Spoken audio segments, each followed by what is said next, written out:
Well, as promised, we are back. And of course, we are back because finally at the Eden Gardens, the rain has relented. The clouds have parted ever so slightly. And we're ready to have a start, not an on-time start, but nonetheless a start in a few minutes from now. The playing conditions allow a start up to 9:40 without losing overs. But we're not worrying about that anymore. We've had the result of the toss, and let's go straight to that, discuss it with our panel. Lucknow have won the toss. They've decided to bowl first. And let's go straight to Shaun Pollock and Ajay Jadeja. So much of a discussion before when we were building up. If they win the toss, will they use the fact that they've not really chased as well, but they've chased, they've decided to chase today? Yeah, I think just with the results of what's happened at Kolkata, I think the key is that they just decided to go with the trend. They saw what happened last night, and they feel that under the circumstances, with a small field, quick outfield, that it's probably easier to do that. A little bit of going away from their strength, but I think both those guys at the top of the order, Rahul and Quinton de Kock, are international cricketers and have the ability to just. So I think they'll be hoping that they don't have to chase too much, and that those two set the tone at the top of the order. So I think that would be their game plan. Ajay, I'll bring you in with the news of the teams. We were all having these doubts about Mohsin Khan, whether or not he's injured, has he picked up something, but he was very much there with his kit bag. Probably said it might have been a niggle, but I'm fit to play. But they do have two changes. One very surprising change. An impact player in Jason Holder goes out, and I guess the only reason is they wanted to bring another overseas, the Sri Lankan speedster Dushmantha Chameera. Surprising you, Ajay? Not really. And I heard KL Rahul talk, I had the screen on here, and he mentioned that. He said, batting at number 8, Jason Holder's batting is not being utilized. So we've gone in for a bowler who bowls at 140 clicks. So you can understand why, it's being made. It's not because Jason Holder's any lesser player, or it's just that they're different styles of players and they're different users. And they feel that the batting has not been utilized. So, why keep him there? Whereas we need something right at the top, or we need to add to those two fast bowlers and give them a little extra cushion with Chameera's bowling, because Chameera's bowled well as well. So I think they're totally different kinds of players. It's just a simple swap for what kind of player that you want. So from there, and Kunal Pandya in place of I don't know who he's replaced, because I was thinking it's probably going to be Manan Vora, but he's left out K. Gautam, and that's like a player for player, like not similar players. Not of similar stature, totally different experiences both of them have. But he's gone for a left armer all-rounder versus a right all-rounder. And this is a style that you've seen with LSG. This is a side that always tinkers with their side. There is a jigsaw puzzle that they make every time.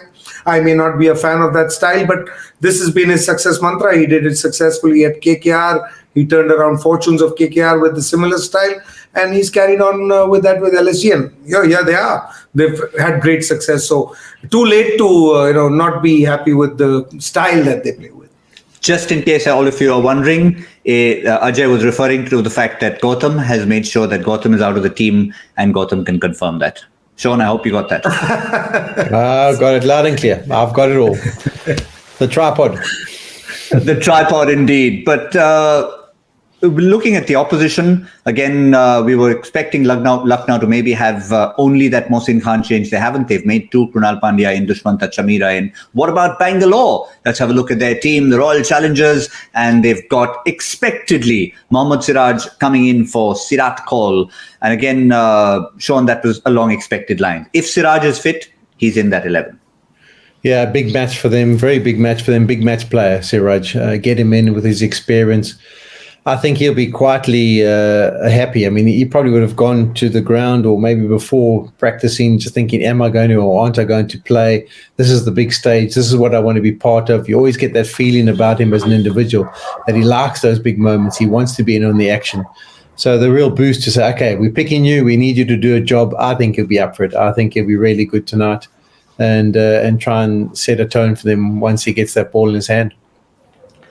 Yeah, he's been an impact player, Ajay, and also when we throughout the season, when we look at retentions, some franchises have had retentions who haven't performed up to their ability, been dropped, sidelined. In Siraj's case, it was just a matter of injury, not anything else. Yeah, it's always good to have him back. And, in a game like this, you need players with that kind of impact. And, earlier when we were doing that show, you had that graphic put up and showed, when LSG loses more than a couple of wickets at the top, what the results are and when it doesn't happen. Because all their other strength, Hasaranga doesn't bowl at the top, Harshal Patel doesn't bowl at the top. So you had Hazelwood. So now you add Siraj to that. And that could make that impact to the game. And, fortunately for them, they've been asked to bat. And if they can put up a big score and Siraj coming in makes that impact right at the top, there could be the game. So it's a good call that you make. And sometimes they work, sometimes they don't. But for me, that's a good call. Yep, so that's just a confirmation of the total 3 changes. Siraj in for Bangalore and Dushmanta Chamira and Krunal Pandya, who was actually, we were very surprised that he was left out in the first place, come in for Lucknow. Big match player, big game, the players going out. Krishna Gautam and Jason Holder, the international, making way for the Sri Lankan to come in. Shaun batting first for Bangalore. Again, whether Kohli himself individually has been a chaser in the past, they haven't done too badly as a team who have set runs on the board. With the kind of top order that they have, they wouldn't mind that they're going out there to put some runs on the board. Yeah, I think they're vastly experienced, the two guys who walk out to the crease, aren't they? It was interesting to hear Faf du Plessis' interview where he said, yeah, if you just absorb the pressure for 4 to 6 overs, then you can reapply after that because it's a quick scoring ground and the boundaries are pretty small and the outfield's very fast. I'd be very surprised if they absorb for 4 to 6 overs. I don't think they can afford themselves the luxury because KL Rahul and Quinton de Kock, I don't think will do exactly the same. Maybe they're a bit more watchful in the last game, but I expect them to come out pretty hard. And I would expect RCB have to get on top of that bowling lineup. They have to put them under some pressure. The bowling lineup for LSG has been fantastic. It's dominated terms. Machine Khan has been brilliant, in the power plays, in the middle periods, at the back end. And they've asked a lot of questions. And we saw swing last night. Machine Khan has got their ball to swing nicely throughout the tournament. So I expect a lot of questions to be asked of them. I know they're thinking with the mindset of absorbing, but I think they need to do more than just absorb and also try and apply some pressure. Fair enough. Well, Shaun, you know Faf du Plessis better than we do. Is he the kind of guy to just say something for the cameras, or would he genuinely have meant it? No, I think in this instance, I think he sort of means it. I think from his game plan and also Virat Kohli, the way he's gone in the tournament, they might be looking just to have a look for the first few. But I think they'll want the bonus of what we saw in the game last night, where there was a couple of boundaries leaked early because the ball swung too much, slid down the leg side, gave them some easy pickings. They'll be hoping that happens because if it's tight spell, they'll have to make the play. Fair enough. Stay on Mohsin for a moment, Ajay. We saw those figures. We also heard possible rumors that he may have been injured, but all is fit with him. They obviously would have missed him had he missed out today. Yeah, he's just come into the side. I mean, he wasn't part of their side when they started the year. In fact, as soon as he got into that side, he's got a bit of pace. I mean, pace not in terms of the machine showing it, but from a batting point of view, I mean, he's a guy who hurries things up, and he's got that great slower one as well. With that graphic, in fact, he looks most effective in the middle of the innings, which is very rare with most of the fast bowlers. I mean, when you look at that graphic, I mean, economy of 4.75 in the middle could really turn the game around. So he's done well. He's made a mark, and he's probably now the leader of this attack. You had Chamira being left out. You had Avesh, who had a fabulous year last year, who we're not talking about. It's the man Mohsin Khan, and I think it's his ability to bowl at different stages that stands him out from the other bowlers. So it's very difficult to line him up. Whereas this team, you got a list of a rare feat there, isn't it?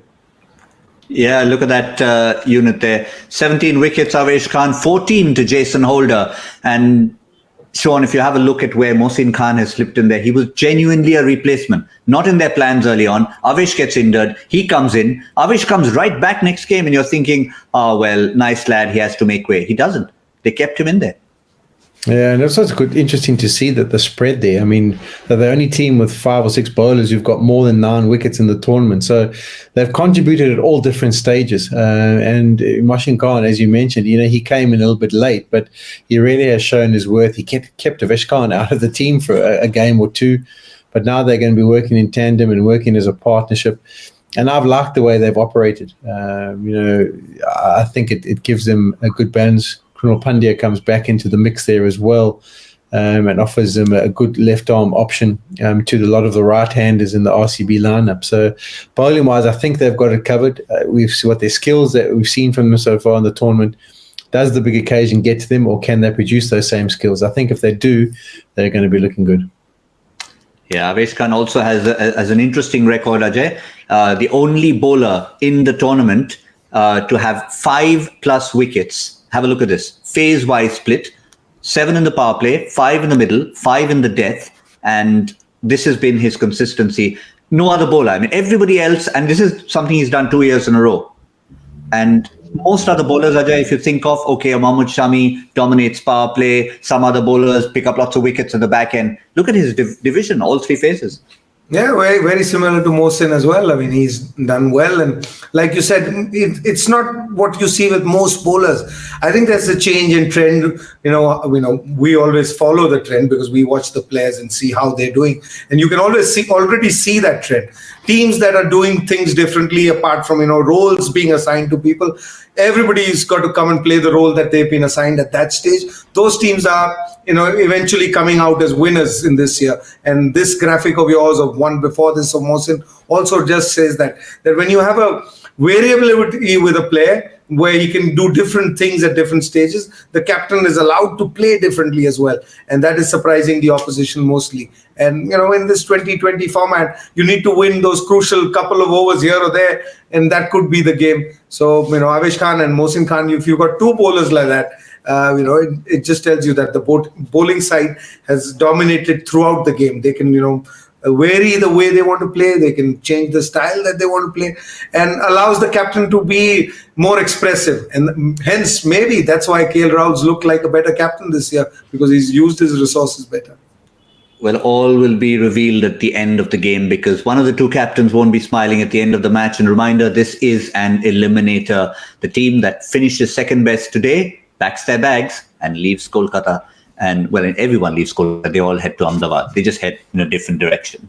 But everything's underway. We talked about Mohsin Khan. MK started off. He's bowling to VK. AK is going to come up a bit later.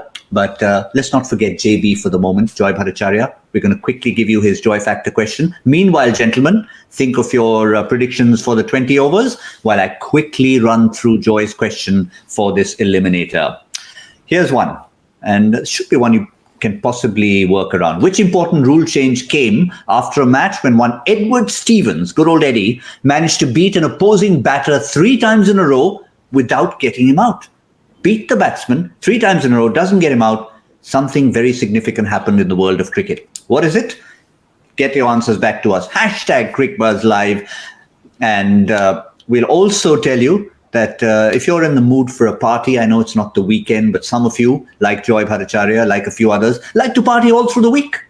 So if you're like that, join Match Party. There it is. Oh, they're having so much fun. They've been already on while we took a little break. 7:15 is when it all kicked off. And of course, Match Party will be there on Cricbuzz Plus across all the eliminators, the qualifier, and the grand finale on Sunday. There you go. Predictions, gentlemen. Shaun Pollock, are we locking? Stock standard. Stock standard, 177. 177. Such an easy man to work with. Lovely. Ajay, not that you're not easy to work with, but you just have a little inflation thrown in. Yeah, the inflation's going further today. I think it's going to be a punching game. I mean, it's not going to be a lightweight game. It's going to be a heavy game. So I'm taking the inflation all the way to 222 today. 222. Well done. It's not going to be a slow moving pace game. It's going to be, they're going to be fighting with each other. Although I've seen Faf just get out, that doesn't change, my number, because if you're going to change by one number, what's the fun? It's not going to be a close game, Gautam, today. It's going to be either one way or the other way. So, if you think RCB's got a chance, they've got to get 222. All right, we have a lot of one-way streets in Kolkata, by the way, so you're spot on. I mean, they've really spruced up the traffic here in the city. Lots of one-ways, easy traffic. And at the moment, well, it's Lucknow with the early dominance. Francois Duplessis, the captain, is back in the pavilion. Ajay still says 222. Shaun says 177. I'll park my car nicely in between at 190 for the moment. Just slipping in there close to Ajay's score, his general score of 189. All right, that's all we have on the show. We'll have some more fun when we come back on Cricbuzz Combox in about 9 hours' time. For now, from Cricbuzz Live, from Ajay, Shaun, and myself, it's goodbye.